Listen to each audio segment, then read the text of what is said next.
Hello everybody, welcome to another live stream. We'll start off with the usual checks, shall we? Make sure that you're all okay, feeling well. Hope you've had a lovely Sunday. Please do tell me what you've been doing. I've had a nice traditional roast dinner and then I've been sat thinking about all of the cars I would really love to be out driving right about now. And obviously I'm here with you all. I'm hoping that we're going to be able to get quite a few new people in, because I noticed that the last time I did my special on Sunday rather than on Thursday, we had a lot more people, so I have decided to do these live streams for as long as I do them on Sunday, not Thursday. So it's not going to be normal that there's two a week. I don't really want to be doing two a week. I'm going to be doing them now weekly on Sunday. So we've got loads of people joining us already. Hello to everybody. Bringing all my stuff up. Oh, numbers of people going up already. Okie dokie. All right, okay, so the questions are starting already, and the questions are pretty good. So we got a good one from Paul about Aston Martin. My view on Aston Martin's current situation. It doesn't look particularly good, does it? Now, the positive side of this is that, as I mentioned in a recent video, going bankrupt is pretty much a hobby for Aston Martin. So whatever happens to them, I think that someone else is going to buy them. They'll be fine. As it is, they're sort of in the process of a buyout, because that Lawrence Stroll fellow is piling quite a bit of cash into the business, and I suspect if they made him an offer he couldn't refuse to own nearly all of it, he would probably take that. Obviously, they do have some issues. They have a serious problem with the fact that their core model lineup, so Vantage, DB11, DBS, just isn't selling. There were deals on the V8 Vantage at Christmas time, and the deals that I heard were for a new Vantage, £1,000 down and £1,000 a month, which is ridiculously cheap finance. That's kind of BMW M3, M4 levels of finance, not Aston Martin. So that's crazy. I think they've hurt themselves with that, to be perfectly honest, because now everybody knows that that was the deals that they were doing. I'm really not sure that they're actually going to be able to shift them at the full price anymore. The GFV of them dropped, so their future value, their residual value, dropped by about £7,000 after December. I think as a market adjustment, because they realised these things just weren't holding their money, which then made them even more expensive. So I suspect all the cars that are currently in showrooms right now for 140 grand are going to be there for quite a while. And they were in kind of a sticky situation before the whole virus thing happened. So, yeah, and they're just about to start making all these limited, super expensive mid-engine hypercars, and I just don't know what the global appetite for that is going to be. I'm also not entirely convinced DBX is going to sell. Lovely car. I'm sure it's brilliant. Everyone I know that I've seen that has driven it says it's brilliant. But they seem to be a bit late to the party. Everyone that wants a Porsche 4x4 has either got a Cayenne. I guess if you want to go super posh, you'd have gone Cullinan, or you'd have gone Bentayga, and even the Bentayga hasn't really sold that well. Or if you want something crazy and shouty 4x4, you'd go for a Urus. So yeah, that's Aston Martin. So that's first question over and done with. One of my favourite Japanese cars. That's a good question. I mean, I do own two. You know, I've got the S2000 and I've got the Celica GT4, so they're pretty firm favourites. RX-7, Roy's car that I drove on the channel a few times. That was a fabulous car. If you haven't seen that review, go and check it out. It's a 1999 Type RS, I think. Yeah, it's not a Spirit. I think it's a Type RS. Fabulous car. Really well looked after as well. Really tastefully modified that car. Brilliant fun. One of the most fun road cars I've probably ever driven on the channel. Okay. All right, here's a good one from Mr. Starzerg. When do I think the next generation of Lotus Elise, Exige, and Evora will come on market? So that's a really interesting one. Elise and Exige have got to be killed off in the next year to 18 months. That's just how it's going to. That's just how it's going to be. Evora is the only car that they've got, which is like a global platform car. It's the only one I think that's got any hope of surviving. Hello, my cat wants in on the live stream. She's determined to get in as many videos as she wants. This is Florence. Thank you, Florence. Leave the shirt alone. Okay, so yeah, the Evora I think is going to be heavily revised. I hope they're going to really update the interior. Don't know what they're going to do in terms of powertrain and whatnot. It's probably going to be something of a stopgap because the big question that people keep asking me is what engines are Lotus going to use going forwards. They've already said pretty clearly that they've only really got one, I guess, fully combustion engine vehicle left in them before they go either majorly hybrid or all electric. And if I maybe a preview of where they're going with that one. Okay, all right. What do we got? Someone says, email me, would love my views of a used Panamera Turbo. I would love to do a Panamera review. They're quite hard cars to get a hold of. Yeah, sorry about the cat. Okay, what do we got here? Yeah, someone pointed out the McLaren 720S that went on collecting cars. So that car sold for 125 grand or 125.5 plus the buyer's fees. So that wound up about 131. And then a 600 LT sold for actually, I think, almost precisely the same a few days later. And that is, yeah, that's curious. I don't really want to talk about McLaren too much because, believe it or not, I don't enjoy talking about them too much. The 720S, I don't think was a particular concern because 720s were already really, really low value anyway, especially in the trade. So that was nothing new. You know, putting a car to auction, even in a nice one, that was not really a surprise. The 600 LT being, yeah, a pretty new car, that was more of a shocker because that car's probably already below its GFV in a year. So that's the more telling one, and it looked like a fairly decent car as well. So I think the prices of those are going to keep falling. Okie dokie. What's happening with my Celica GT4? It's off being restored, which has now been delayed for a few months because the guy that's restoring it doesn't have access to his workshop because he's not really doing it as a full-time job. It's a hobby for him essentially. So yeah, so that's what's happening with that. All right. Someone's asked about how many cars I own. Well, I did a video on that. Is the audio crackling a lot? Because if the audio is crackling a hell of a lot, I can change microphone, but it will take a minute. So please keep telling me if it continues to be a problem, and I'll pause and I will just change over microphone. So yeah, there is a slight crackle on the audio.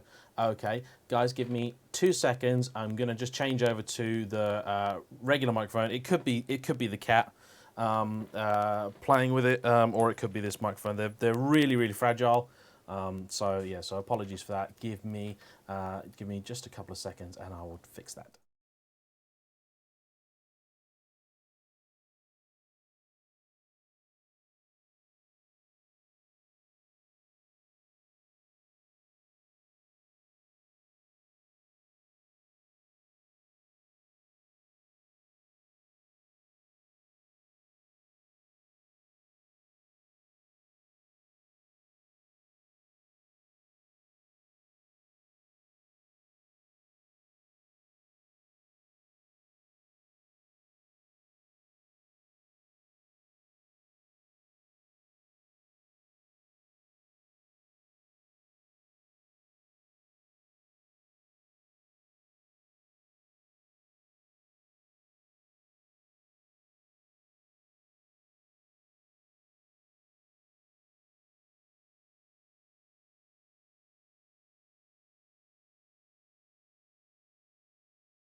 All right, and you're back in the room. Sorry about that. That should hopefully be a little bit better and crackle free. Lawrence asked, how do you tag people in the chat? You type at. Type at. Okie dokie. So, someone wants to know about the ending music that I use on all of my videos. That's by a band or a guy or whatever called ELFL. And that's on a website called Epidemic Sound. Really popular website for content creators to use. Let me just like that. Yeah, so it's very, very commonplace for people to, YouTubers and whatnot, to get all their sound stuff from. So, yeah, so that's there. Okie dokie. What else we got? Harry Metcalf, is he a good car journalist? Well, I mean, Harry is a font, an absolute font of knowledge. Sorry, I'm piddling around with camera settings and things constantly. Yeah, Harry's a font of knowledge, of the invaluable decades of experience in the business. His videos are a little bit rough around the edges, but that's fine because, that they have a real charm to them. And there's information that he has, having owned so many amazing cars. Like, he's probably the only decent modern Ferrari 550 review on YouTube at the minute, stuff like that. Getting, like, real ownership experiences of having a Zonda, stuff like that. So, yeah, he does get the occasional thing wrong. There's odd stuff that I disagree with him on, like, but no. Okay. Alrighty. Sorry, when I do this, what I'm doing is I'm trying to keep an eye on all the questions and things as they come through and try not to miss them. So I'm doing what. Audio's even worse now. Okay. Yeah, sorry about that. I don't know quite what is going on there then. Yeah. Johnny Smith is a cool. Alright, so Benzina Paul thinks I was a bit harsh on the Giulia GTA and GTAM, and he wonders if I was sort of being a little bit too kind on the Jaguar Project 8. Not really. There's quite a few people took exception to what I said about the GTA and the GTAM. A lot of people thinking that I somehow said it was a bad car, which is, if you watch the video, absolutely not what I was saying. I was only ever saying that he... Oh. Okay, I know what's going on with the audio. Give me 2 seconds. Part of it is too loud. So I'm just making it a little bit quieter because I can just see my levels maxing out there. Because a lot of people listen to this evidently on devices that are a little bit too quiet. And when I change the microphone, the audio settings change. One of the bugbears I actually have about audio on YouTube is that, so that's now at the correct level. One of the bugbears I have about audio on YouTube is the fact that there are really specific, clearly defined levels that your audio should be at. It might even be, I'll go back and check it, but it might even be that was the problem with the audio before. Anyway, I set all my YouTube videos, they all go through a filter that makes sure that the average sound volume is set the same. Unfortunately, not everybody does that process, and so a lot of videos that come out, the audio is just as loud as it can possibly be. And so people watch my videos and they, yeah, and then they go, oh, your video is really, really quiet. I was like, no, my video is mixed to the correct level. Oh, £2 from Chris Baxter. Thank you very much. Okay, yeah. So the GTA is a great car. I'm sure it's a lot of fun, but I just don't see how it could possibly justify being 150 grand. I mean, there's a new front bumper on it. There's some active aero. I mean, where the active aero is, I don't know. And the engine. A lot of people got pissed off with me because I said it was just a tune, and what I clearly meant was that the engine is just a tune, because let's face it, to go from 510 horsepower to 533 horsepower in a turbo car, it is just a remap, isn't it? There's no... Okay, they've put new exhaust on it, but the exhaust presumably is there to try and, crank the price up and to get the weight down. But the exhaust, I don't think, is really necessary for any improved performance. Hey, signed it on to send me £2 as well. Thank you very much, guys. The donations on the live chat are really, really seriously appreciated, because actually they've done quite a bit to really plug the gap in YouTube income, because obviously for all of us YouTube types, income is really, really well down. PH just joined. Quick recap: Aston Martin are in trouble. Alfa Romeo owners don't like me. There you go. You're up to speed. Okay. Do I think car deals will be better next year after lockdown? It's really, it's really, really difficult. Actually, everyone has their own idea about whether the car market's going to just carry on like normal, whether value is going to fall through the floor, and I think the obvious, honest answer is that it's somewhere in between those two things. That it's as simple as that, really. And unfortunately, I think there are a lot of people out there, including a lot of dealers, who have this. I don't know whether it's a. I don't know whether it's just a ignorance or maybe just a hope. But there's a lot of people out there that seem to think that when things carry on, they're going to be exactly the same as they were before. I don't think it's going to be like, oh my god, Ferraris are worth 20p. But the market was already correcting itself anyway. Lawrence, thank you very much for fibre. That's very appreciated. It'll keep me in supplies of Diet Coke and antihistamines to keep my hay fever at bay. Benzina Paul also pointed out the 8C would be 250 grand if it was launched now. I mean, maybe it would. I think up till recently, people were getting a little bit greedy with some of the prices being asked for some of these cars. I keep trying not to mention McLaren, and they keep coming back to bite me. Stuff like the Senna, for example, is a rebodied 720S with bells on, and it's triple the price. So yeah, that's kind of tricky. What do I think of the FK8 Type R? A brilliant car, absolutely brilliant car. Love it. Drives great. One of the best driving cars Honda have ever made. As a pure fire it down a lanes car, I actually probably prefer it over the NSX that I drove, the old NSX. Which is not to say that the NSX is a bad car, because it's obviously far from it. It's a wonderful thing. Have I driven a Singer? No, I haven't. How does one contribute to the channel? Asks GB. If you mean how, I don't know what's going on with the audio today. I really don't know what's going on.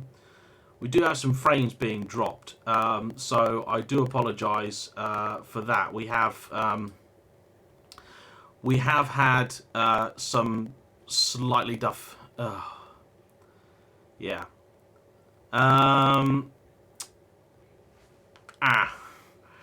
I think we have an internet problem again, which is really incredibly frustrating. I live in the middle of nowhere.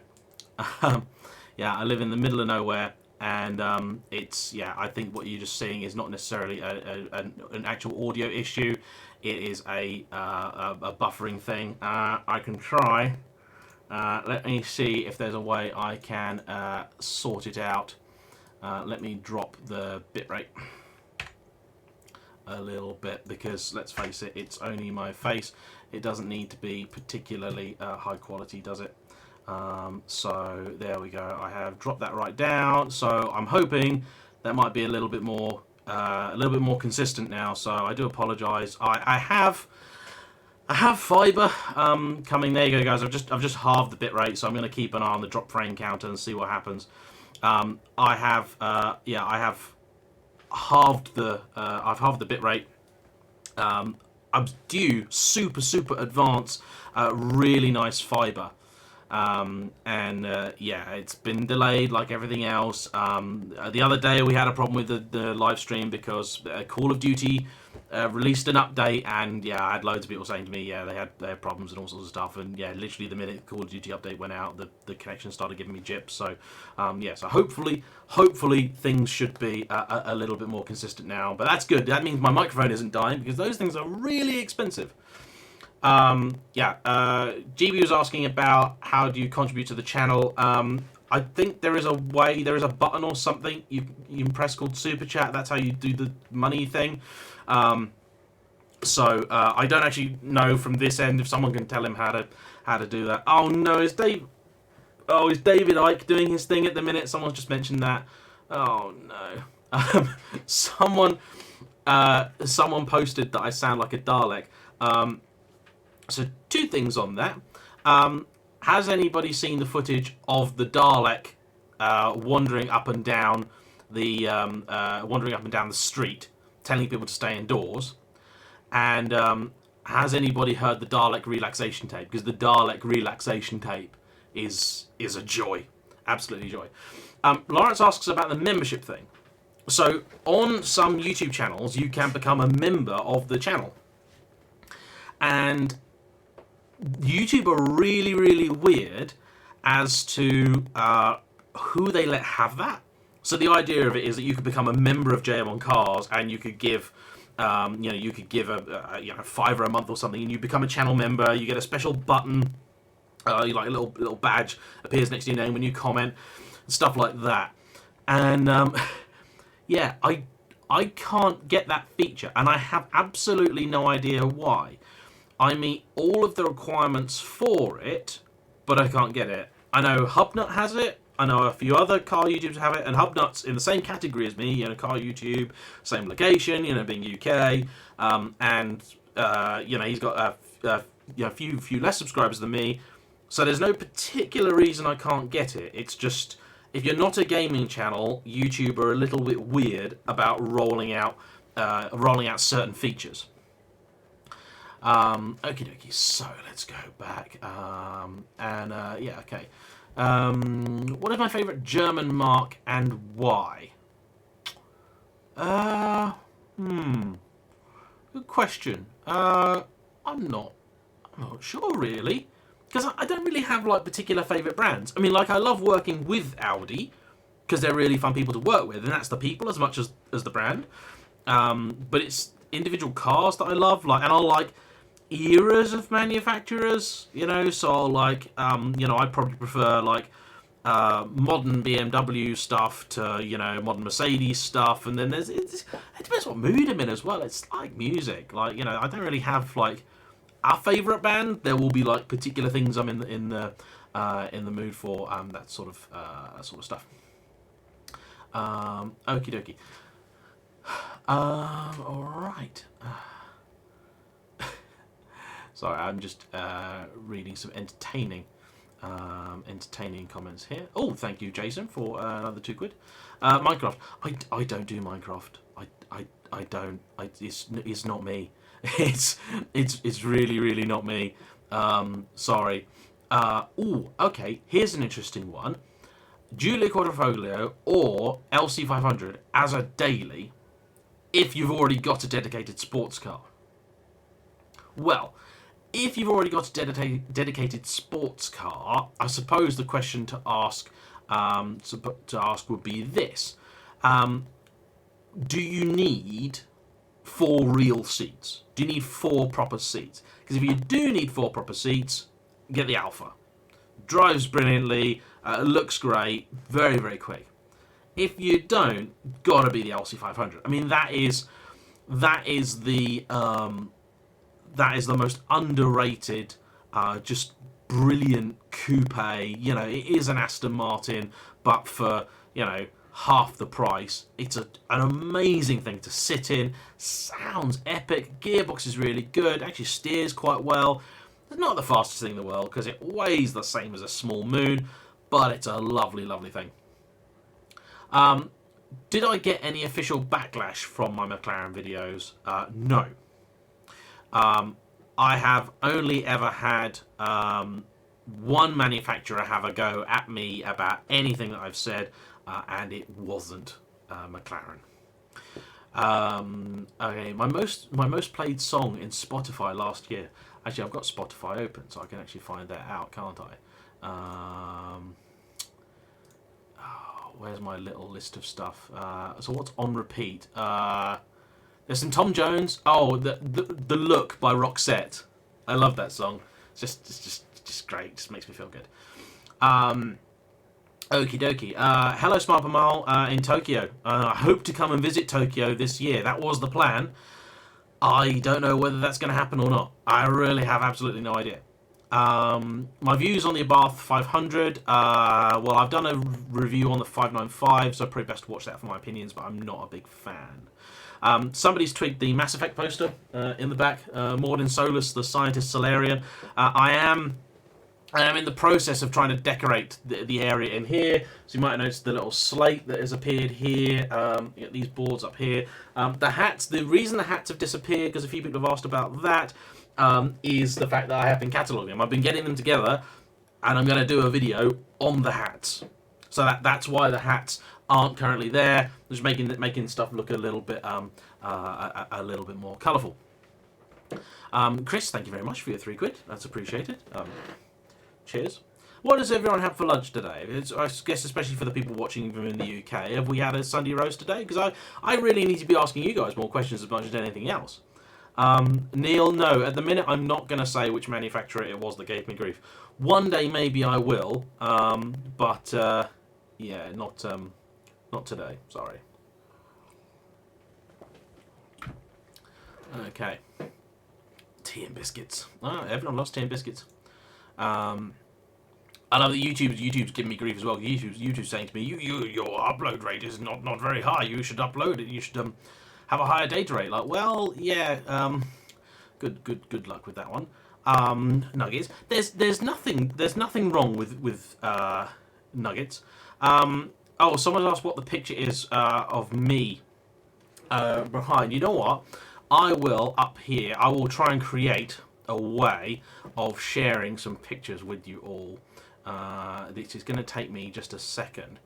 So I'm still using this cool streaming software called OBS, which I think everybody that streams uses, but I am still fairly new at. So I'm kind of, you know, it's just getting used to it still. I'll just push you all around there just for a second. Okay. And I'm gonna give you a window capture.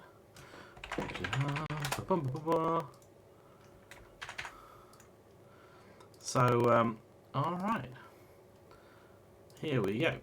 Now, the picture behind me is taken from a film shoot from a few years ago now, and if I'm lucky, I'm just going to try and grab the exact, let's see what picture that is. Okay, that's that one.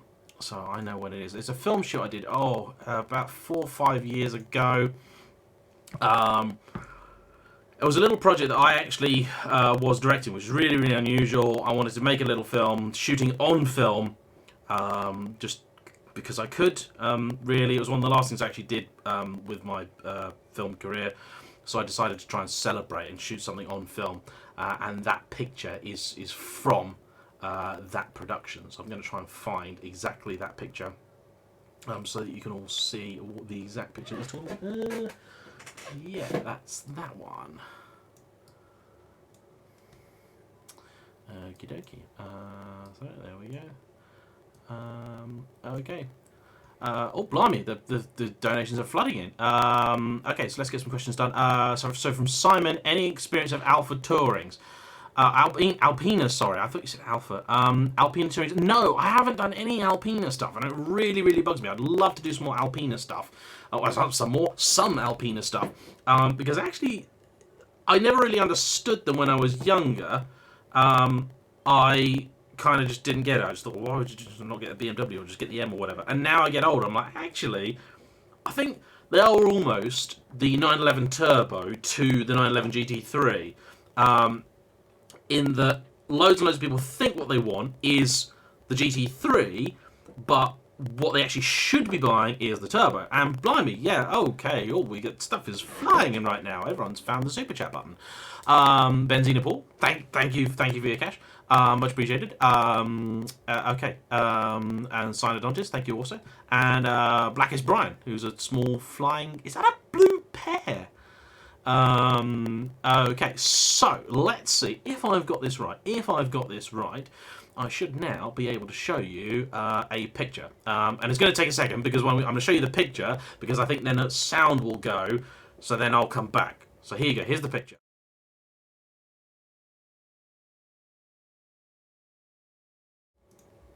You all see that? Lovely picture of me holding a camera, looking all proper, and all that jazz.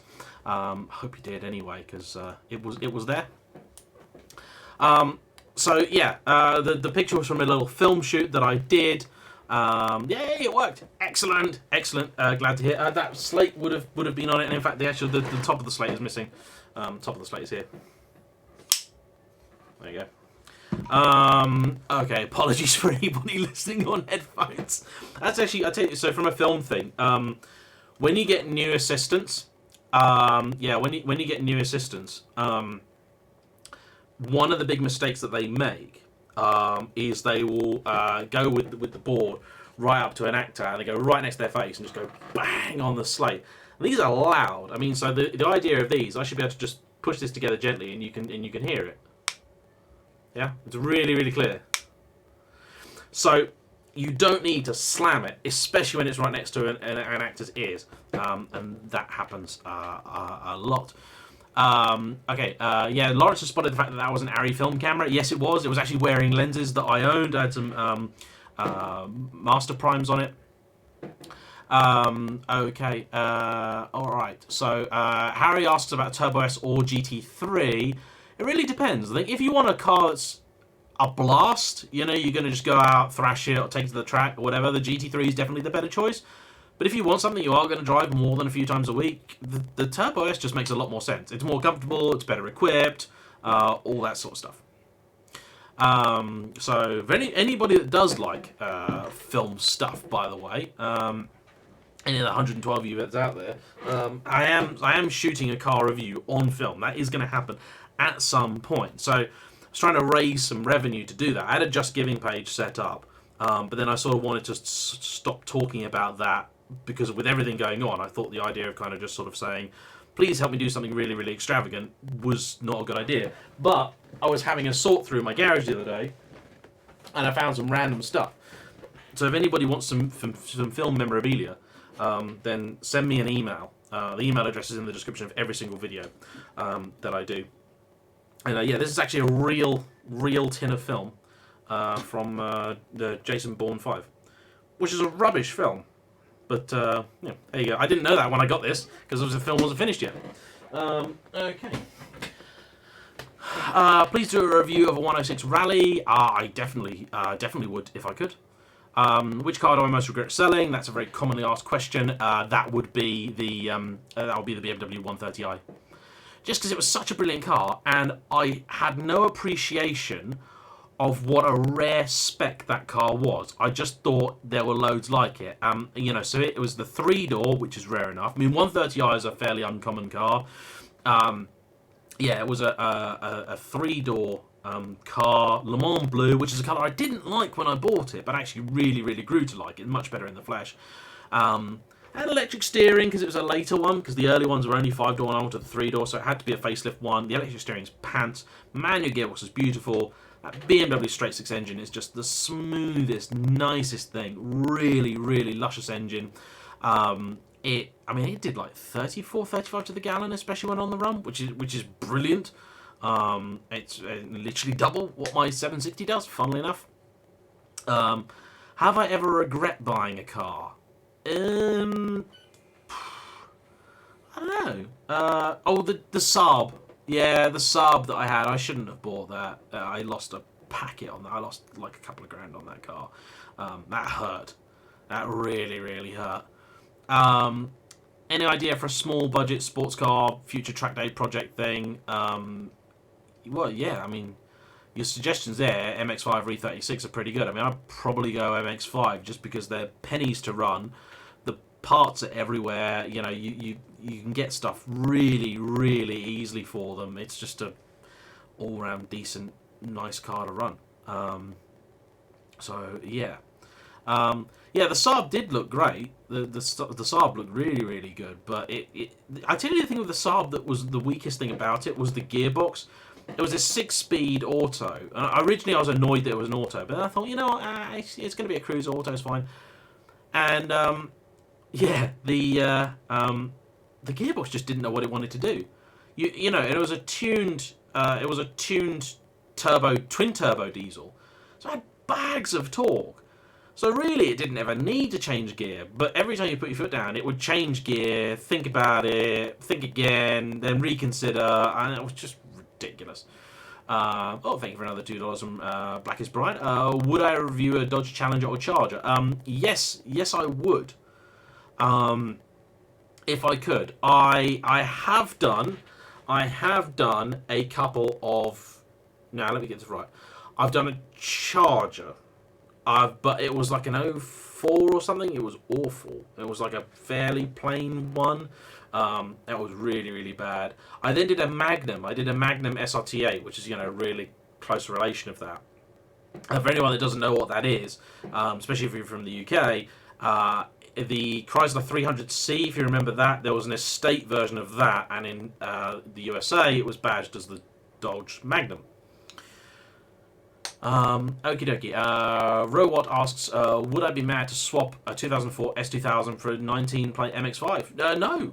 No, I don't think you would at all. They're two cars. They're actually quite different in many ways. Out of the box, the MX-5 is probably the better car. I think it needs a little bit more poke in it. It's a little bit it's a little bit underpowered. But if you get the Skyactiv X one or where it is with 180 brake or so, it's pretty good. You can do quite a bit with them as well. So yeah, the MX-5 is great, and it's a super light car as well. It's a lot lighter than the S2000. Everyone forgets that the S2000 is not an especially light car. Not an especially light car at all. Oh, here's a good one. Thoughts on the S-Type, the Jaguar S-Type. So, I remember it must be about 18, 19 years ago. The S-Type, I think, was pretty new. My dad was looking for a new car, and what he wanted to buy was an XJR.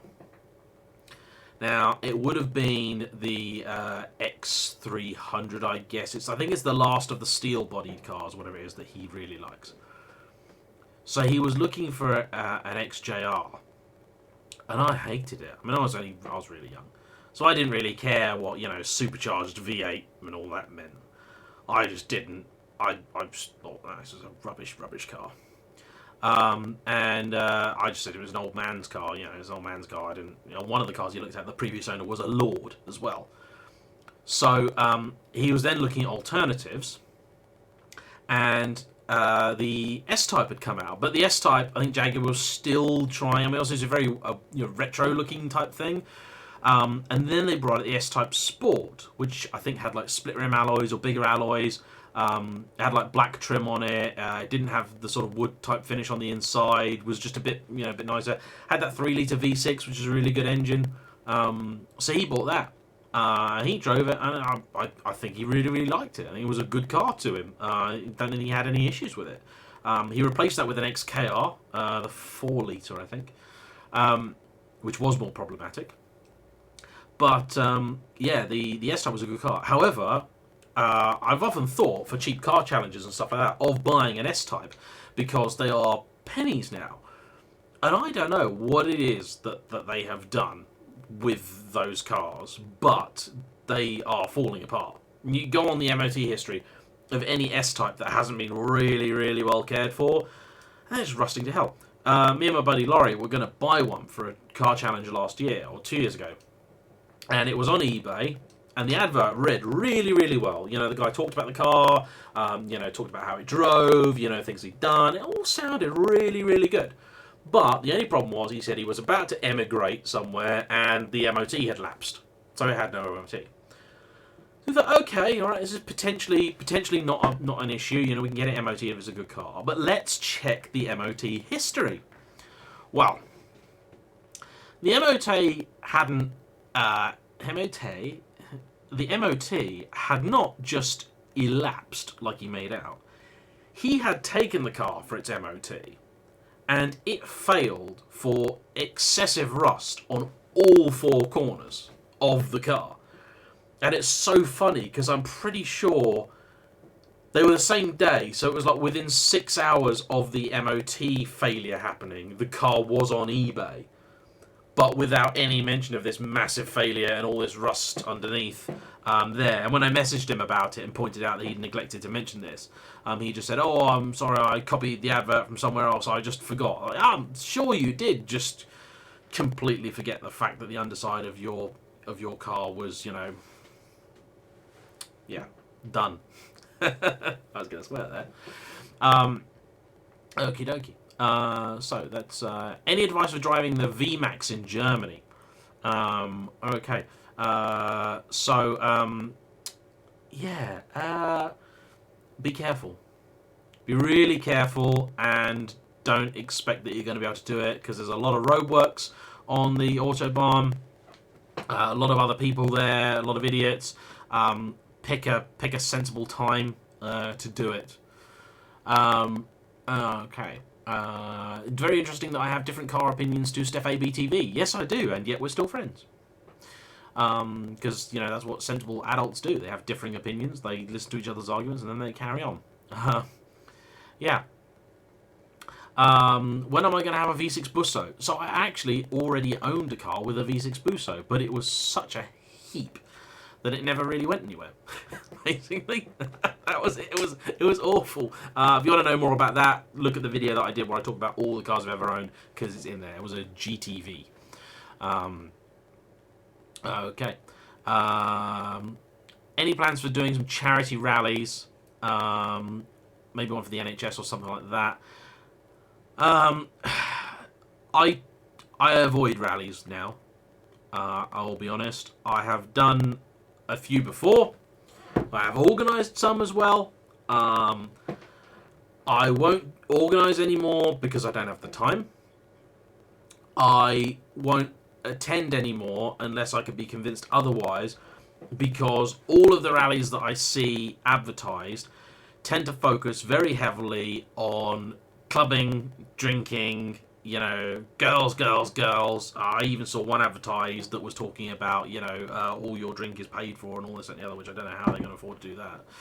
But, I mean, I'm teetotal, so I don't really want to go to clubs and things like that. If I'm going to do a driving rally, I want to be driving.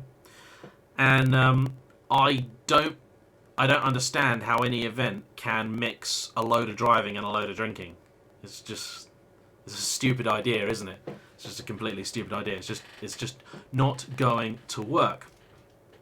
Okie dokie. All right. Okay. So here's a good question. I mentioned recently that the 997 GT3 was not very good.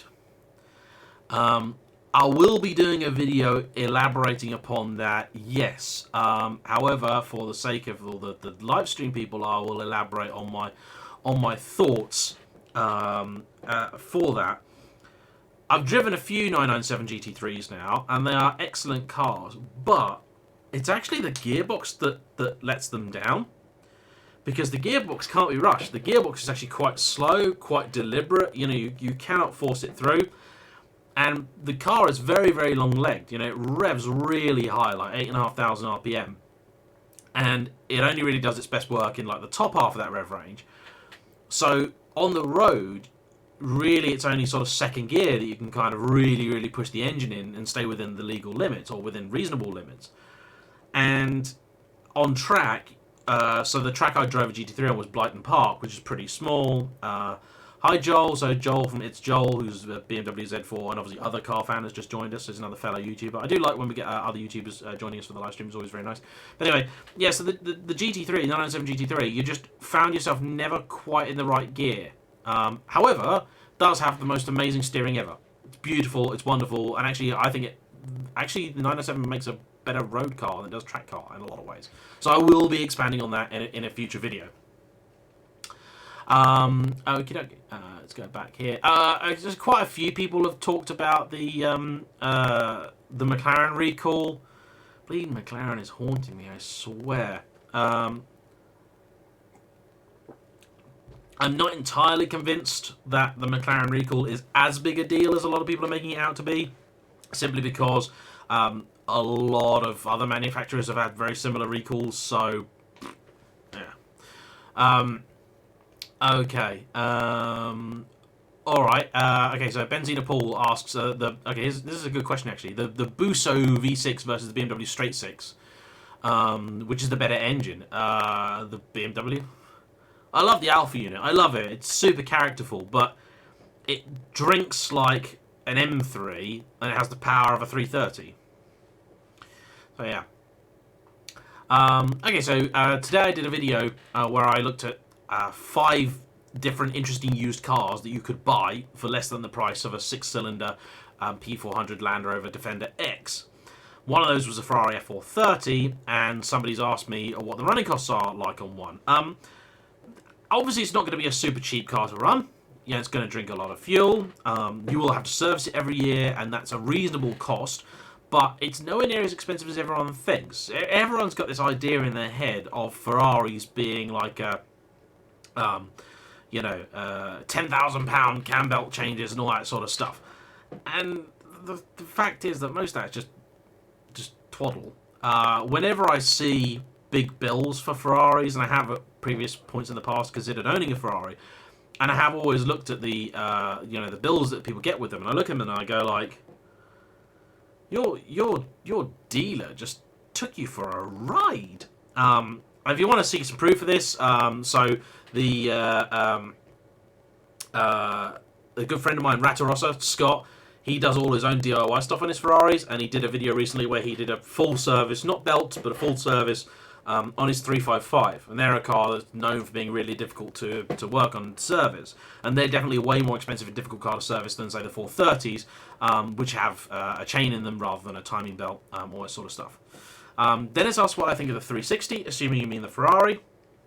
It's been a very long time since I've driven one. The looks of them have really grown on me. The interior has dated really, really awkwardly. The F1 box just looks wrong.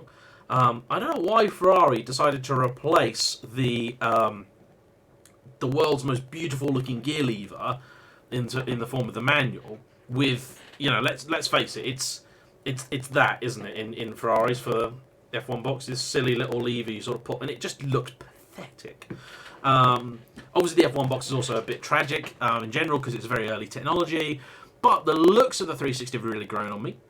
It sounds amazing. They're decent cars to drive, for sure.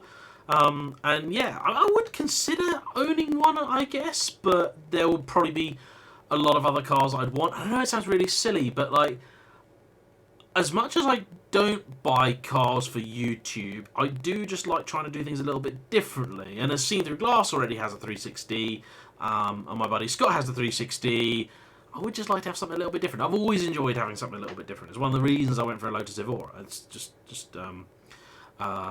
yeah.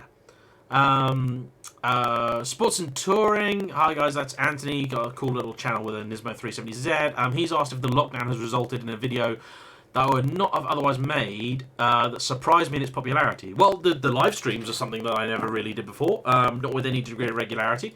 And we've got 140 people watching at the minute, which I think is great. It's amazing. People being extremely kind with their donations and things like that, and that's amazing. So yeah, also stuff like the Alpha video, I guess, that I made the other day, just on a sort of saw a news article, decided to make a video, because I basically have my camera set up pretty much like this, just all the time now, in case I think of a video idea. I mean, I've got content up until the first or second week of June, already filmed. Some of it filmed from months ago, some of it filmed from last year. So yeah, I have been making a few little different things. Somebody did ask earlier when the GT40 video is coming out, because that is one of my favourite videos to date. Filmed that like day before lockdown, and that's coming out on the 23rd. So it's coming out in about 3 weeks. So yeah, so I absolutely loved that thing. That was a lot of fun. Good evening, Owen. Okay. All right. Someone's given a shout out for number 27. Yeah, that's my friend Jack. None of you know what's going on there. He bought sight unseen on the internet with something like an hour's worth of research on an auction, a Ferrari 308. Really nice one. Early car carbs, and it's given him some trouble. It hasn't been plain sailing for him, and yeah, it's you got to watch that. It's a great series, really truly great series. It's about a 6-part thing. He's called it the Influenzo, and it's just a hilarious purchase. And actually, I'm hoping. Well, no, I'm not hoping. I will be trying to get that car on the channel as soon as lockdown's lifted. He's one of many people that I want to do. All right, Smart Miles asked, what was my reaction to when Shmee150 uploaded a video on TVR right after I made the video? So, for those of you that don't know, I made a video saying, what is going on with TVR? Are they dead already? Because someone mentioned to me about TVR, and I thought, oh, you know what? I haven't heard anything about TVR for a while. Let's do a little video talking about them and seeing what's going on. Let's try and find some information. Let's find out what's happening with them. And at the time, they hadn't posted on their social media, on their Instagram, for like a month. And when they had, it was to do with their Le Mans effort. Their website hadn't been updated in 2 years. The factory, you know, any article you found from years ago, anything that you found from years ago, they were not following their timeline. They were years behind. They hadn't even put planning in for the factory that they were going to build. And so I put this post out saying, like, are they already dead and we just haven't realised? And then like a day or two after, the TVR Griffith was spotted in London with photos being taken of it. And I don't think I actually ever saw those photos on TVR's Instagram page. I have no idea what they were doing. And Shmi happened to be nearby. I went down and did some filming, but it wasn't a thing put on for Shmi. That he made very, very clear. So, I mean, I think it's probably just pure coincidence. I really, really don't think that TVR saw my video and went, oh blimey, JayEmm on Cars has made this video saying we're in trouble, we better make a video. I just don't think that was the case. Cheers.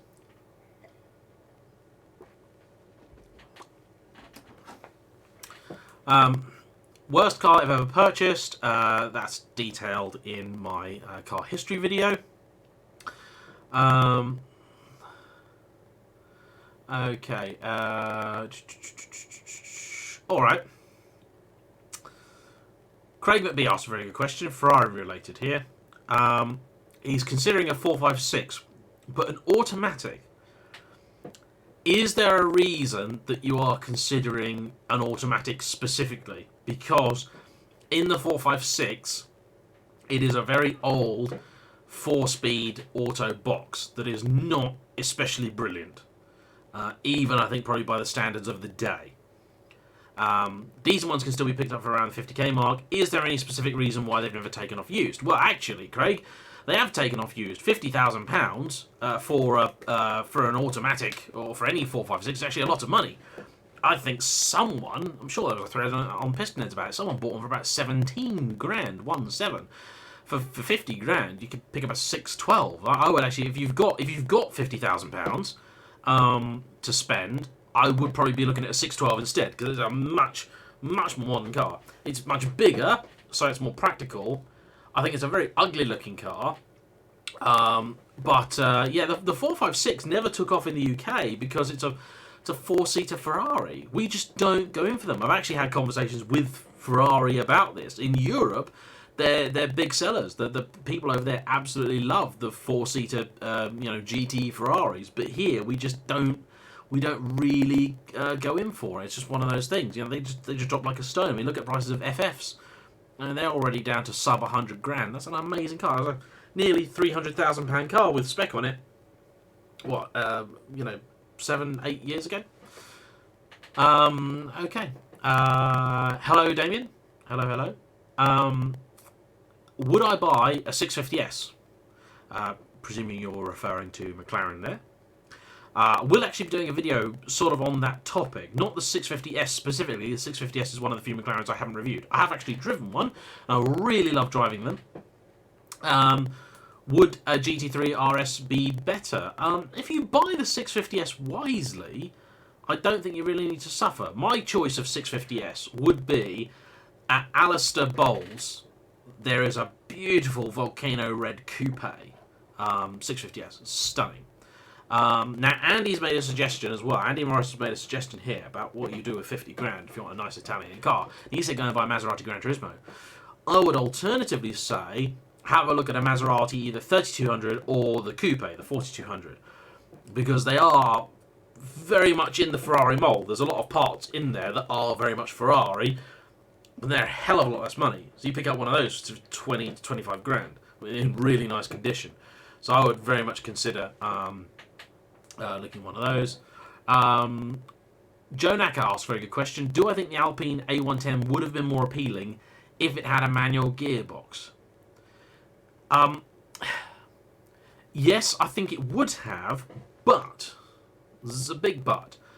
Only if they had managed to make it a good gearbox, because a lot of French gearboxes historically aren't very good. So if it was a NAF gear change, I don't think it would have helped their case. And by having the dual clutch only option, they have been able to package the car differently and give the actually interior cabin a lot of space. It's actually, compared to say like an Elise, it's a really, really roomy, big sort of big car.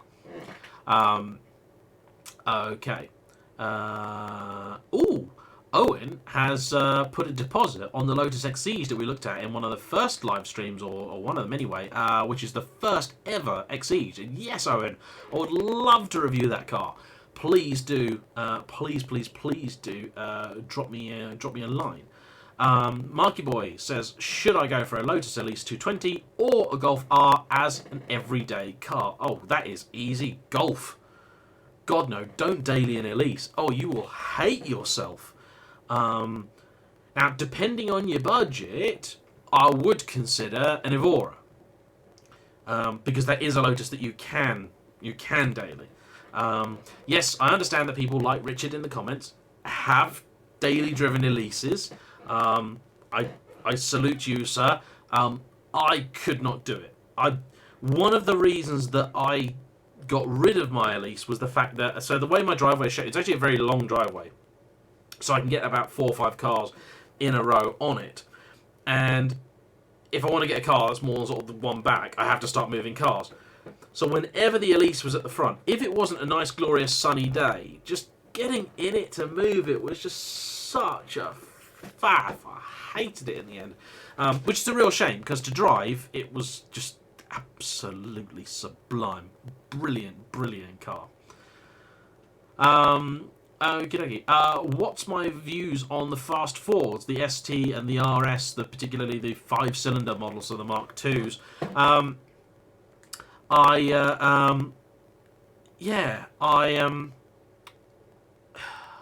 haven't actually driven one. So it's one of the great embarrassing omissions in my car driving history. I have not driven a 5-cylinder fast Ford.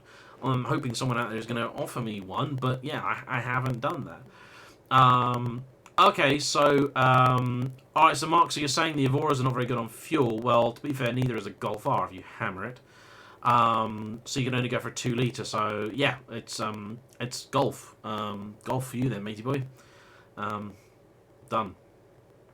What would I like to see Toyota Subaru improve for the next generation of the 86 and the BRZ? I would like the rear end to be a little bit better tied down, and I would like it to be a torquier engine. The problem with people argue with this Subaru because it was the car that everyone said they wanted. A nice, super lightweight, stiff, pure focus driver's car with a naturally aspirated engine with a reasonable power figure, not a silly one. And then they went and built it, and everyone went, "Oh, I could do it with more power." Now I could do it with more power because the chassis was really great, but also the 86 is not an exciting or engaging car to rev out. It just isn't. Simple as that. I don't seem to be a Ford fan, says Johnny Bravo. No, because I'm not. I don't know why. I mean, my family have never really had Fords while I've been around, while I've been paying attention to cars. They have, like, before I was the thing. It's just not a... Yeah.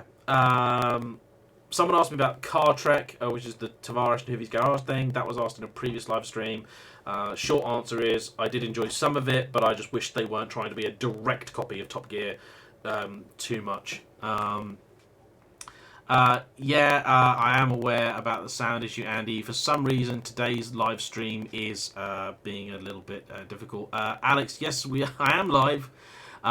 We decided to move from Thursday to Sunday because it was decided that more people would be available on Sunday evening rather than Thursday. So yeah, I don't know what is going on with the sound today. I think it's a combination of a few different things. I'm going to look into it once the stream is done and over, because obviously I'll be able to replay it and hear and listen and see what type of sound distortion it was. We definitely had some issues earlier on with the bandwidth. That's definitely a problem because I am in the sticks. A lot of people think they know where I live, and nobody does, which is great, and I intend to keep it that way.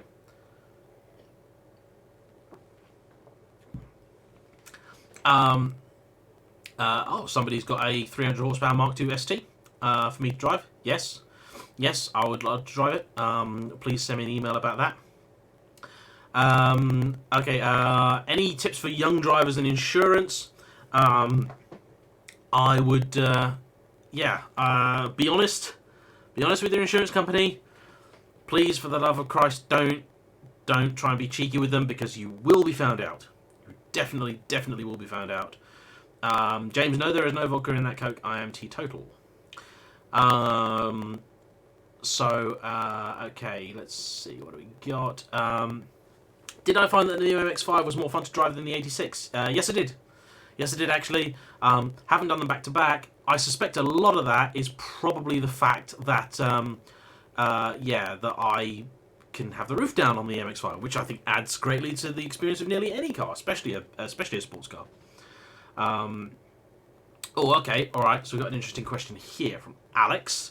So, he wants to get my opinion, or what I would factor into my thinking on buying either an Aston Martin V12 Vantage, a Merc AMG GT, or a 997 GTS. Now, they're all quite different cars. If you want the fastest thing, then go for the Mercedes. The Mercedes is my least favourite out of those, simply based on looks. The 997 is a great car, but I can't help but think with 997 GTSs, they're just too much money for what they are. They're just expensive. The V12 Vantage is going to feel like the most special thing.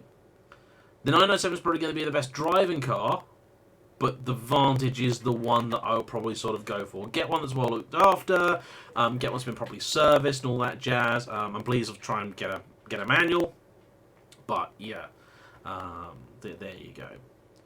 Okie dokie, what else we got? What's the next loan cars that I'm getting? Well, so there's a whole bunch of loan cars that got cancelled because of coronavirus.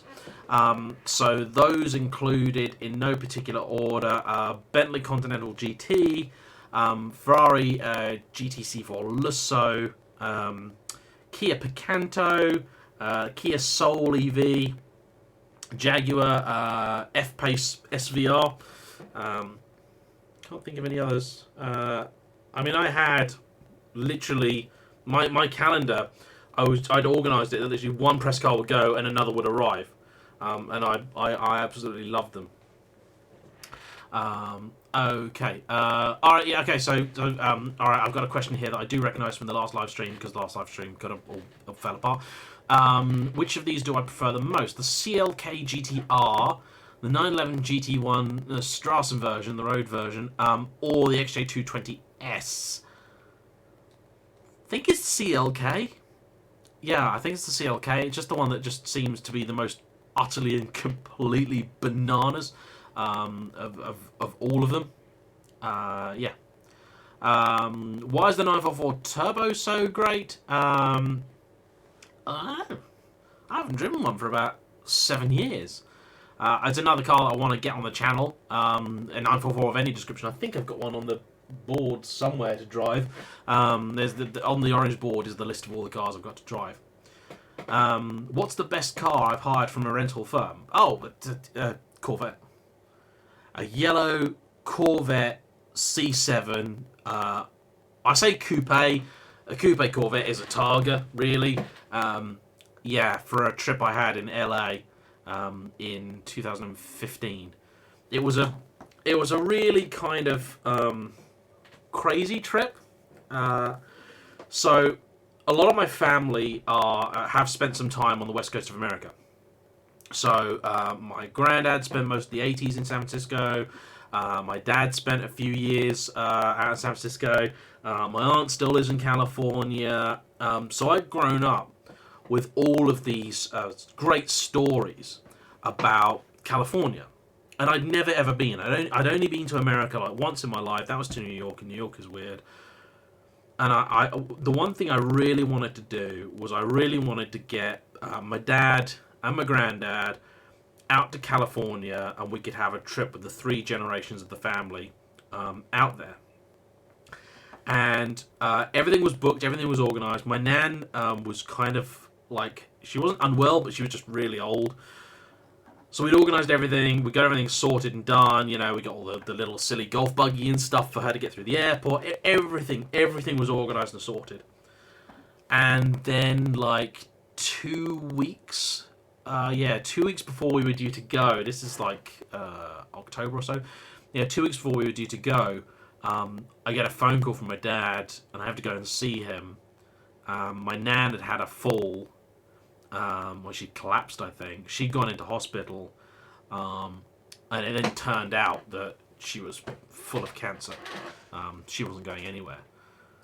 And I was kind of thinking, like, well, what the hell did I do? It's 2 weeks before I'm supposed to go away for this big, amazing, wonderful trip. And I'd booked we were staying separately, so I'd booked everything, and everything was non-refundable. And I just said to them, like, well, look, do you mind if I still go? And they were like, no, hell, go, because if you stay here, Nan's just going to spend 2 weeks telling you should have gone. So I went and saw her, because I didn't know if she was going to be there when I got back. So I flew out to America, I flew out to LA, kind of really with, lots and lots of mixed feelings, because I was obviously super excited about going to California, and then also really, really sad about everything that was going on.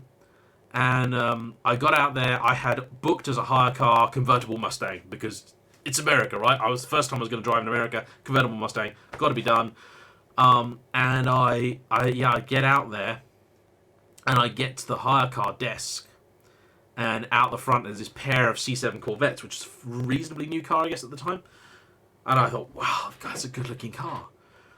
And I just said to the lady on the hire desk, I was like, how much, just humour me, like, how much is it to upgrade to the Corvette? It was something like $800 or something like that, which is not, back then it was like 500 quid for a week. So I was like, yeah, screw it, get the credit card out, give me the Corvette. And it did make me quite happy, actually. The car made me quite happy. So yeah, that's the best rental car I ever had. Has my friend still got his Lotus Exige 430? Yes, he does. There is going to be a video out on that that we filmed a while ago, when it was going up for sale. And it was up for sale. It is up for sale, actually. 85 grand, I think. Actually, to run, we had a few like teething troubles in the first few months, and since then it has been good as gold. Absolutely good as gold. Do I know anyone with an MX-5 Rocketeer? Yes, someone got in touch with me about one, and then I think it broke. I actually spoke to Rocketeer themselves, because I was tempted to buy one rather than the S2000, but I balked at the end, to be quite honest. I just didn't fancy it. When is the used car market going to crash, asks Rupert Evans. Well, it kind of had started crashing before coronavirus even happened. So I think that has in some ways done the market a few favours, because things were kind of getting a bit rubbish anyway. If you look at the prices of stuff sort of last half of last year to the first half of this year, like, things were going down already. It wasn't like everything was absolutely rosy and fine. Things were already in decline anyway, because I think everyone was expecting a recession to come through anyway. As I get older, do I get less excited by supercars? That is a good question.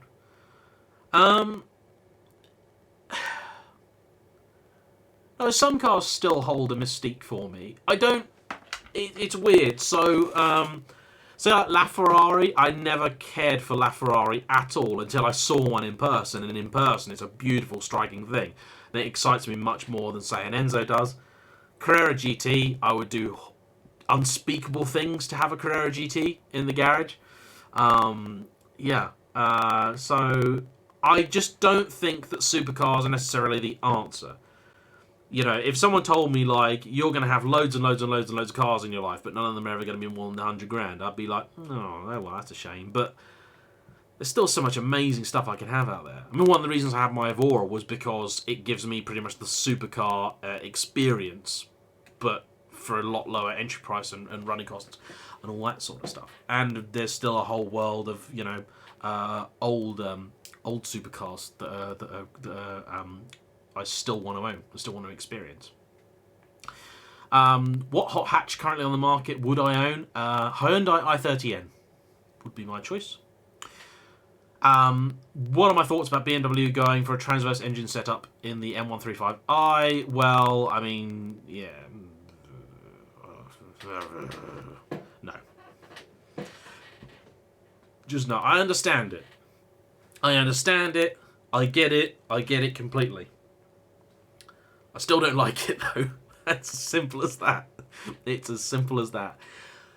Gallardo or F430? That is a tricky one. That is a really, really tricky one. I think I would be tempted by the Gallardo. I just have a thing for Gallardos. It's not logical. I just do have a thing for them.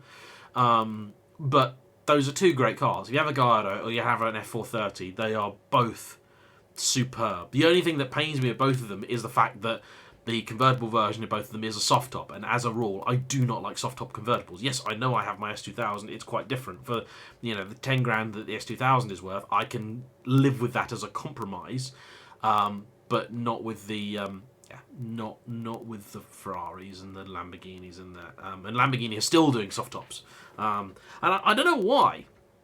I think it must be a packaging thing. It really must be. Bib says old VW Beetle or new one. I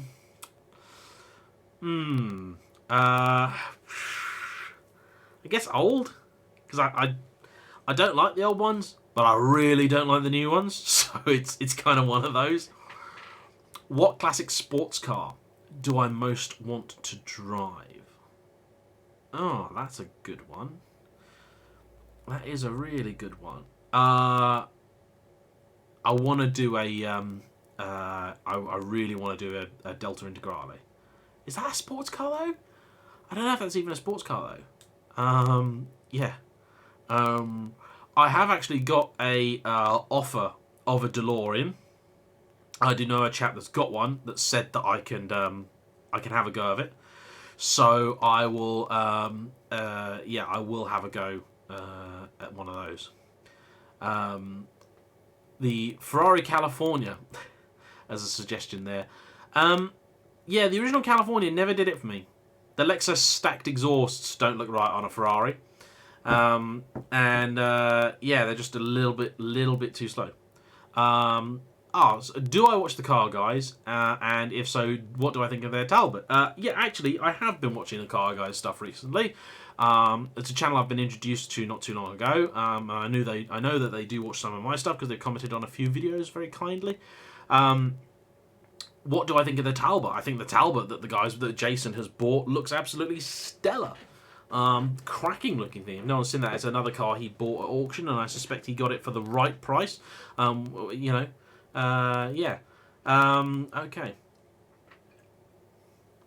Well, Sparky. Okay, so Sparky says the Delta's got to be a sports car because it's a World Rally Championship winning car. But it's a hatchback though, isn't it? See, categories are weird. Like for example, okay, all right, okay. Question for you all, big one. Can a supercar have the engine at the front? That's a big one. That's a big one. Adam asked me about the LC500. Someone asked about that earlier. They are amazing. They are brilliant. I've done a review on one. Watch it when you're done. Creighton's got some stuff for me to review. Please do send me a message about those. There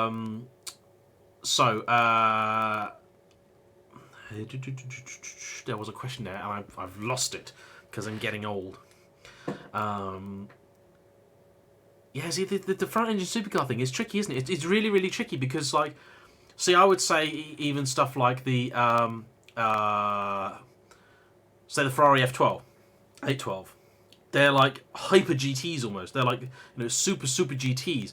I just for some reason I don't know. I just got this thing in my head. I just can only see a supercar having an engine in the middle, and I know it's a bit controversial. I don't believe any 911 is a supercar. I was looking earlier. Porsche made something like 250,000 991 generation 911s. And the fact is that a GT2 RS looks to some people the same as a basic Carrera. So they just don't have that rarity, that kind of wow factor. Like normal people will stop and look at a Ferrari, and I don't think a normal person would. I've driven some really rare, really incredible 911s, and nobody stops and looks at those.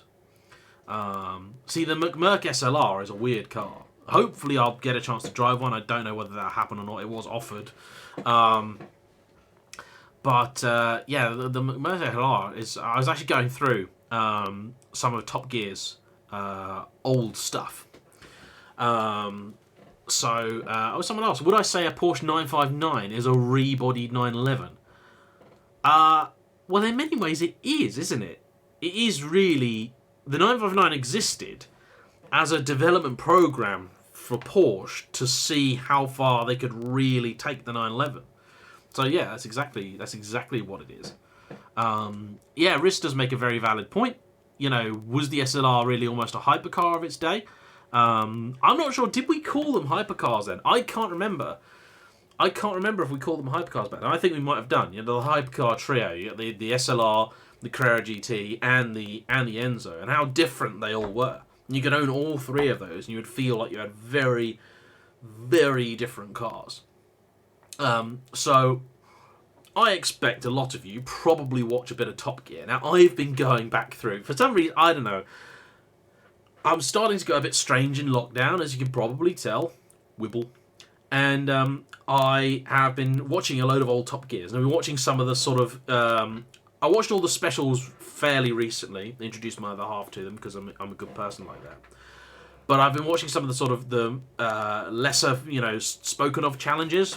And I've been enjoying them. So today I watched the Cheap Alpha challenge. I want to rewatch the British Car challenge. What's people's favourite challenge from Top Gear? I would love to know about that, because they've done some really, really cool, fun stuff. The police car stuff. I mean, they did the SUV thing. I think it was one of the very last thing that they did. Here's a good one. Had Jaguar decided to put a V12 in the XJ220, would it be more desirable than a McLaren F1? I don't think so. I think the engine that's in the XJ220 is actually quite incredible in its own way. And I understand, well, they said that they got rid of the V12 partly for the length of it, but you look in the engine bay in an XJ220 and there's definitely plenty of room in that for a V12. Easy. And the XJ220 just didn't work, did it? It just did not, it did not find its audience. They were supposed to be 450 grand when they came out, and the timing was just wrong. I mean, again, the McLaren F1, it's another one of these cars. All these manufacturers keep harping on, like McLaren always harping on about the bloody F1. They didn't sell out. They only sold, what was it, 109 of them, I think? Like, they only sold 109 of them because that was all the audience they could find. That was it. That was the appetite for the McLaren F1. Again, not a great time to be selling a car like that. Have I seen VHS rallies? Yes, I have. Yes, it's a brilliant channel. I did find myself about 2 or 3 weeks ago, earlier in the lockdown, just in a black hole of just watching, Michelle Mouton hammering the Quattro around, like, I'm sure she was at a zoo in one of them, or like a wildlife park or something. It was crazy. Absolutely brilliant. So, would I own a left-hand drive car in the UK? Only if it was something exceptionally special. Some cars you drive, left-hand drive ones, and they aren't really much of a problem. It was something like the Merc 190e Evo that I drove. Actually that car, because it's quite narrow, quite small. Engine choice for a fantasy build. If it's front engine, V12. If it's mid-engine, I would say V8. Yeah. It depends very much on the type of car. Okay. Alright, Matt wants me to humour him. And he requires some considerable humouring as well. because he's asking Lotus Esprit or S3 or S4 as a daily driver, and his current daily is an M100. S4 later car is probably going to be a bit more reliable than the early one. I would definitely have a decent AA membership for that, because you just, I mean, you know, it's a supercar from the 70s is the Esprit, and even an S4 obviously wouldn't be from the 70s. But it's a comfortable car. It's a lovely, beautiful thing. Yeah, I'd just be worried about something happening to it. Would I test drive a Saxo VTR? I think I've asked that question before, Johnny, but yes, I would. Most dangerous drivers, or country with the most dangerous drivers that I've ever visited. It's a toss-up. It's a toss-up from either Italy or Nigeria. I have spent some time in Nigeria, and I visit some countries, and you'll see, you know, you'll struggle to see a car that doesn't have a dent on it. When I was in Nigeria, I struggled to see a panel that didn't have a dent on it. That was entertaining. That was quite scary. So, do I think the new F-Type has been softened off a little bit? I want to review the new F-Type. I mean, I reviewed the last of the SVRs. I mean, they've definitely been quietened. Everything has been quietened down. That's just what's that's just what's happened, unfortunately. Am I a gamer? Yes, I am. What's my driving game of choice? It depends what kind of mood I'm in. I tried playing a little bit of Colin McRae. Oh, no, I keep calling it Colin McRae. Dirt Rally 2, which is a pretty brutally difficult game. Russell asks, is that a more than Solus poster? Yes, it is. That is the Scientist Solarian. Any plans of doing a Euro road trip? Yes, I had loads of plans of doing a Euro road trip, and they all went to shit. Unfortunately.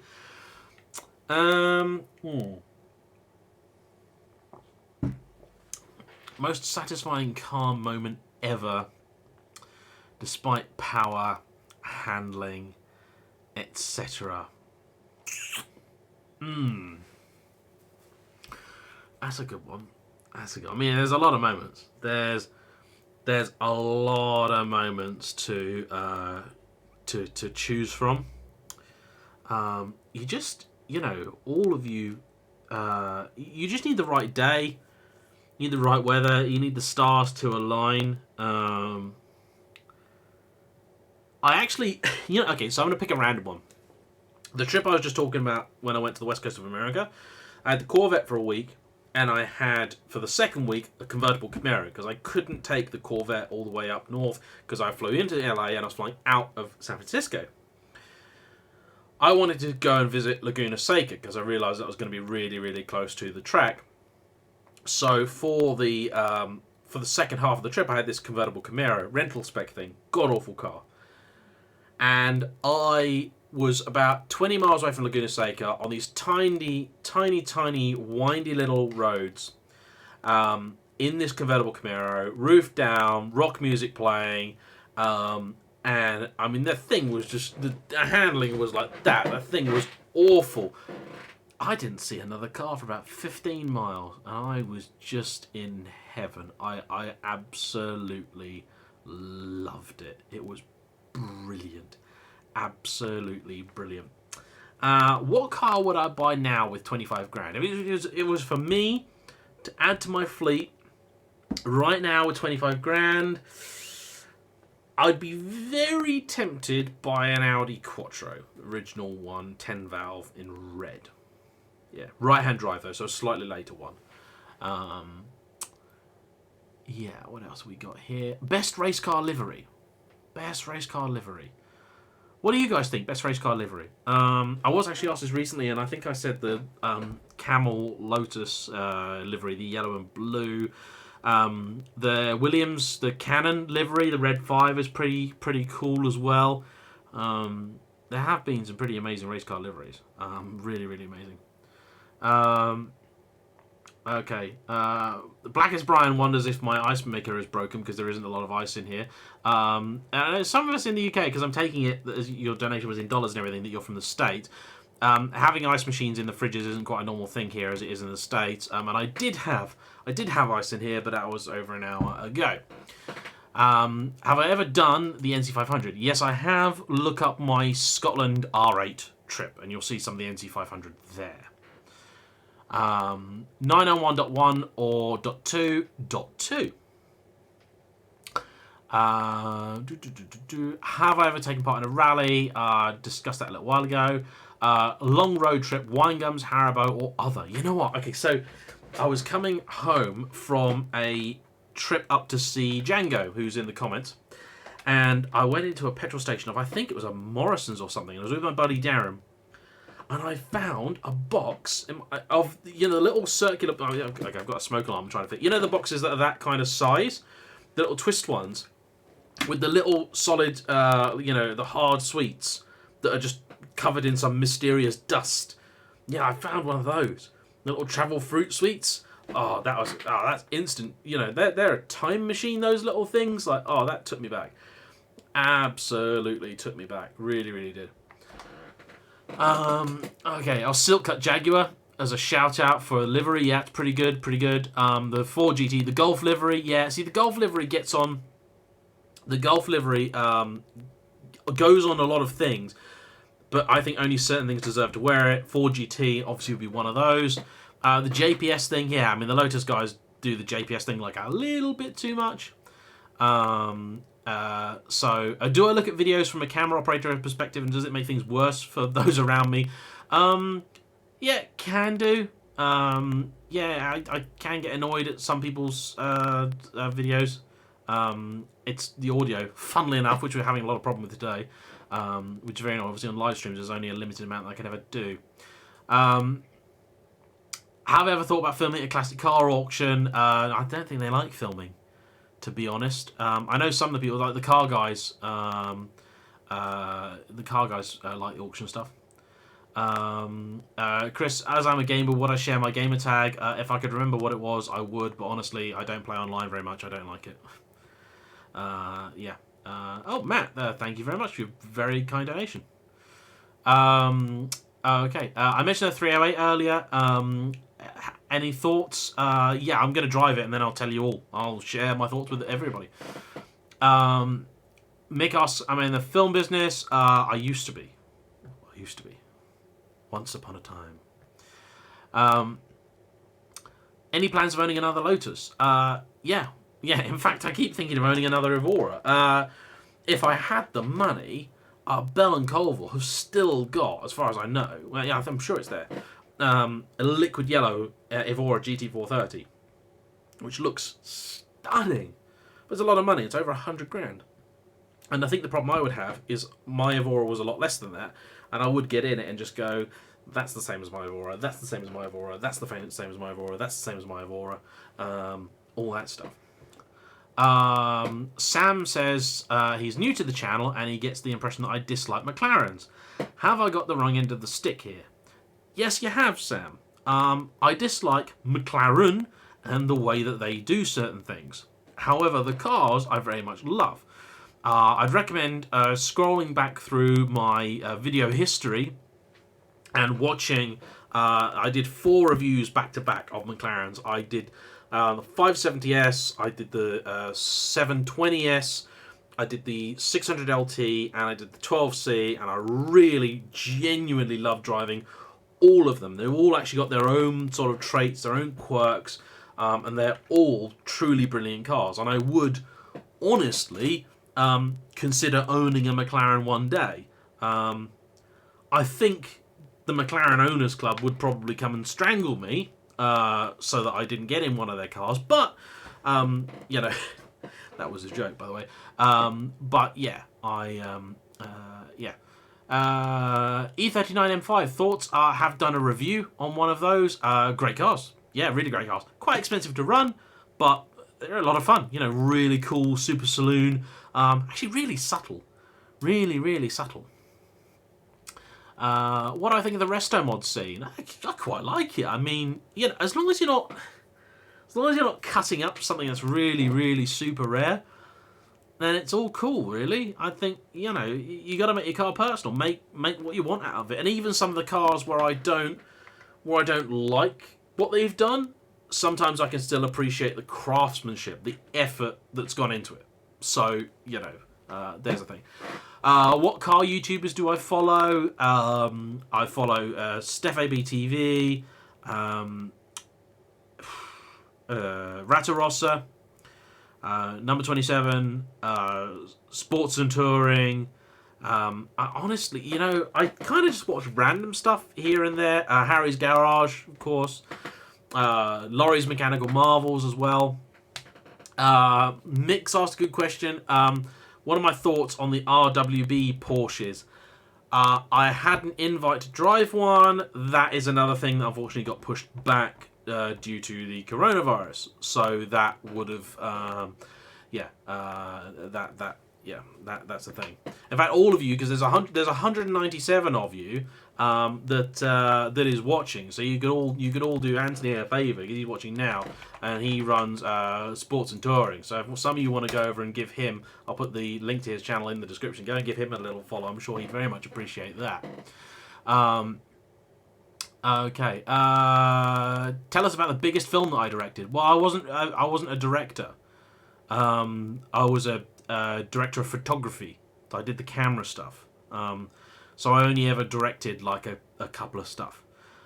Sam said, would I be interested in driving some non-road legal cars? Yes, I definitely would. Drop me an email at the usual place. The email is in the description of all my videos. I would love to hear what it is that you've got. Oh, the Benetton F1 livery. Oh, Benetton. I still remember Michael Schumacher as the guy that drives the blue car. Love the old Benetton F1 cars. They were great.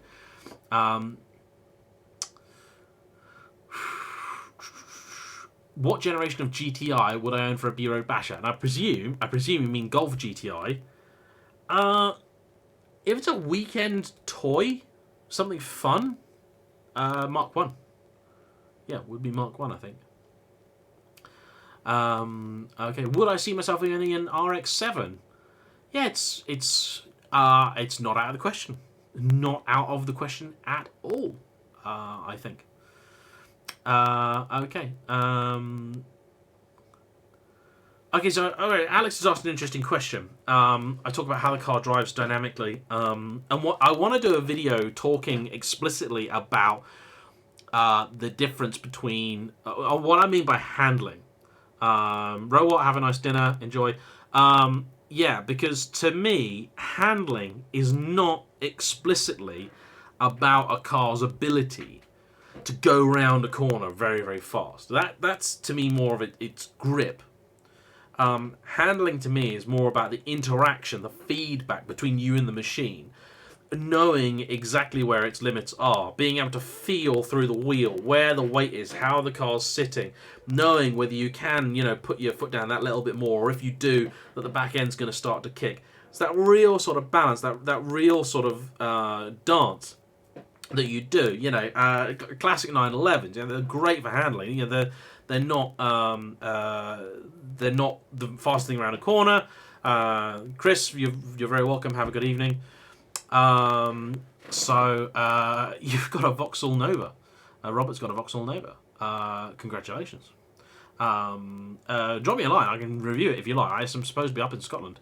So Dennis has asked, I love my old 645. Would I get another? My old Beamer.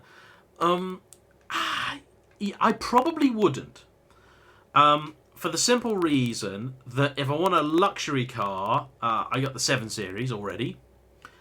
And if I want a more practical sort of daily, I'd probably, I'd probably just go with the 1 Series sort of thing. Benzina's got it right there. He is handling and road holding. They're different things. I got slated. I got absolutely slated because I said the handling in the Subaru wasn't very good, because the steering in a Subaru is awful. It's so numb. There's no feedback. What is the fastest speed that I have driven? 174 miles an hour. The fastest I've driven, GPS verified, measured, is 172. That was in my Lotus. The 174 was in the Audi RS6. That was on the Autobahn. For the launch of that, I hit the limiter in that, and that should have been 174. So, yeah. 645 or a Jaguar XK. Always used to say the Beamer. I always used to say the Beamer, and now I think I would say the Jaguar. So we've got time for a few more questions. Robert, I will be near Scotland at some point, so please do drop me an email. So yeah, let's have a few more questions in, and then I can see the battery on my camera is getting low. I'm going to look into the audio thing, although I'm pretty sure it is just a connection issue that we're having, because we had no audio trouble at all before. So I'm pretty sure I know what that is. Yeah. All right, a recommendation for a best first car, budget around £1,000. If you can find something with a Toyota badge on it, ooh, Jaggy, you sent me. What is that? What is that currency? I have no idea. But thank you very much. It's very, very kind. Biggest thrill, is it in cars or motorcycles? For me these days it's in cars, but I've done both. Thoughts on the future of Lotus? They have, yeah, they've got a struggle coming. They really, really do. They need to try and keep their core audience and please them, and also try and bring in a new audience, and that's gonna be extremely difficult. So that's 35 South African rand. Thank you very much. Thank you very, very much. I am gonna resist very, very strongly the impulse to make a Lethal Weapon 2 reference. My thoughts on the Alfaholics GTAR 290. Oh, if I had that kind of money, I would be all over that. That thing. Okay, people were asking about resto mods. Oh, that thing looks amazing. And someone's offered me a go in something very similar to that. Not the same, but the same sort of ethos as the Alfaholics. So yeah, that should be quite cool. Yeah, Ian watching from Calgary. Wow, blimey. Are the old Fiestas any good? Yeah, Fiestas are decent. I'm trying to think as well, like, for that sort of money, if you're brave, you get an MG ZR, you want to go old school first car.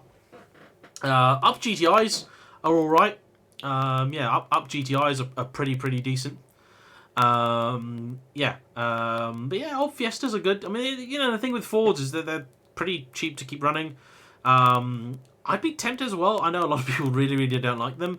But I got a little bit of a soft spot for a lot of Peugeots. 206, 207s. Most difficult car to drive, and why? Ford Model T. Because nothing works like you think it's going to. Nothing. I've driven, with my buddy Laurie, a 1931? Yeah, 31 Chrysler. Which he reviewed. I didn't review, I just helped him. And it's not an easy car to drive, but if you just got in it, you know, if you were out with the owner and he said, have a go of the car, you would know how to make the 31 Chrysler work. If you get in a Model T, yeah, nothing. Have I been to the Lotus Centre in Hethel? If by that you mean the headquarters, yes. Yeah, been a bunch of times. A lot of times, in fact. Somewhere I had my pass from the first time I ever went there. I sort of nicked it and kept it. Yeah. Do I think I'm going to have to postpone my trip to Japan because of what's going on? I do keep thinking about that and worrying about that. I'm due to go at the end of September, so I'm really, really hopeful that I'm still going to be able to go, because that's still some time away. That's still like 4 months away. So, TVR wedges, not a fan. I'm not a fan. I want to try one, and it's on a looks thing really more than anything else. The odd thing is that I really love my Lotus XL, and I appreciate completely that is the car equivalent of saying, you know, I like spaghetti but I don't like linguine or something, knowing full well they're basically the same thing. So yeah, I don't know. I guess maybe I'd love to have a go at 450 SEAC or something like that, but yeah. Lexus RCF, yay or nay? Yay. Very, very much yay. And what am I going to do when I finish this evening? I'm going to relax. I'm going to have some more Diet Coke. I am going to chill out, and I'm probably going to watch. You know what I'm going to do? I am going to watch the Top Gear British car challenge where they had the. Did they have a Jensen? I'm sure they had a Jensen in there. TVR S2. I can't remember what the other thing was. Was it the? I'm trying to think. Was it the Leyland challenge, where I think was it Clarkson opened the door to his car, and the door card just stayed there. That was one of the best moments in Top Gear. That I was in stitches. It was brilliant. Yes, it was an Elan. It was an Elan. Another car I haven't driven is an old Elan. Peter says, should he buy the new Mustang now it's available in the UK? Peter, go and watch my review on it. I did a review on that literally a week ago. Lotus Europa twin cam as a reliable driver or can of worms. Or there's jumbo worms. They're amazing though. I haven't driven one, but I got to passenger in a twin cam Europa around a track. I mean, it's the ugliest, weirdest looking thing, but wow, what a performer. Do I have to be cautious about showing number plates in my videos? No, not really. V6 Jag XFS, one of the most annoying, frustrating, disappointing cars I ever drove. Did a review on it. Go watch that. Okay. Kevin was thinking of ideas for his son's next car. His first one is a Fiat Panda. MX-5. MX-5 is a good shout, you know? There's nothing inherently wrong with an MX-5. I tell you the other thing I consider. The other thing I consider, simply because it's not an MX-5, 3rd Gen MR2. Something a bit different. What's the car that I've driven that surprised me the most? I thought it was going to be rubbish, but it turned out to be great. Or the other way around. The XJ220. Everyone makes it out that handles and drives like a boat. And I thoroughly, genuinely expected it to be horrible to drive. Disgusting to drive. Drove like an oversized Elise. Even the gearbox was good. It's unreal. Absolutely unreal. Another question about the Celica GT4. It's being restored. That's it. It's just when there is an update on the Celica, then there will would be cool if I came up with Savage Geese. It would be. Most amount of miles I've done in a single car, I think it's about 50,000. E43 thoughts. Weird cars, very weird cars. I love the only 43 I really like is the original C43, which is an amazing car. Did a review on that as well. Great thing. Really loved it. That's another one. Actually, it was a pleasant surprise. Oh dear. Dennis is telling me his favourite JayEmm quote, and I don't know what it is. The Daihatsu Copen is good fun. Have I driven a Clio V6? No. Another car that I got offered a go in one, and then I think the guy moved house, and then the car broke, and all that sort of stuff. Have I driven an E30 M3? No. I think it's another car that I've got offered to drive because I really want to be able to drive one, because now I have done the 190e Evo. I need to do the E30 M3. Well, everyone, the little red light on the camera is blinking, which means, unfortunately, that it is time for me to go once again. I will see you all, I hope, and many, many more in a week's time. So we'll do the same thing again, Sunday, 6 o'clock. Thank you all for joining me. Thanks incredibly much for those donating, because it really, I genuinely cannot express how much of a difference that is making to me right now. That is a big help. Thank you all. If you've got cars or stuff for me to drive, the email to get in touch with me is in the description as always. Thank you again. If I don't see you soon, what is it? Good day, good evening, good night. I don't know. It's a Truman Show thing. And bye bye.